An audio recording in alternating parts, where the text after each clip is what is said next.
Pemirsa, Presiden Joko Widodo angkat bicara terkait adanya dugaan kecurangan dalam penyelenggaraan pemilu Pilpres 2024.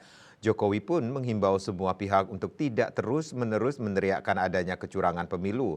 Namun jika memang ada bukti adanya kecurangan, Jokowi meminta untuk segera dilaporkan ke Bawaslu dan menyelesaikan melalui mekanisme hukum yang berlaku. Presiden Joko Widodo meminta agar pihak-pihak tertentu tidak hanya mengeluhkan soal pelaksanaan pemilihan umum yang disebut banyak kekurangan dan kecurangan. Namun begitu, Jokowi mengingatkan jika masyarakat atau siapapun menemukan dan memiliki bukti adanya kecurangan di pemilu kali ini untuk segera dilaporkan ke Bawaslu dan Mahkamah Konstitusi. Hal itu disampaikan Jokowi usai membuka Indonesia International Motor Show di J-Expo Kemayoran, Jakarta pada 15 Februari 2024. Jokowi menyebut negara sudah mengatur tata cara dan mekanisme dalam menyelesaikan permasalahan ataupun kecurangan yang terjadi dalam penyelenggaraan pemilu.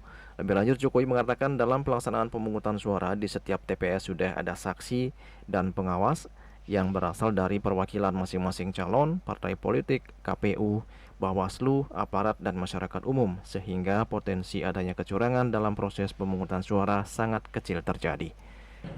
Yang pertama ya, mengenai kecurangan.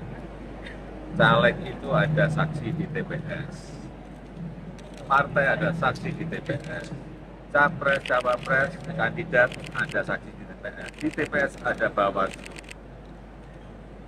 aparat juga ada di sana. Terbuka untuk diambil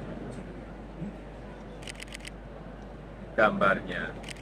Saya kira pengawasan yang berlapis-lapis seperti ini akan menghilangkan kecurangan. Tapi kalau memang ada mekanisme untuk ke Bawaslu, mekanisme nanti persidangan di MK sudah diatur semuanya kok. Jadi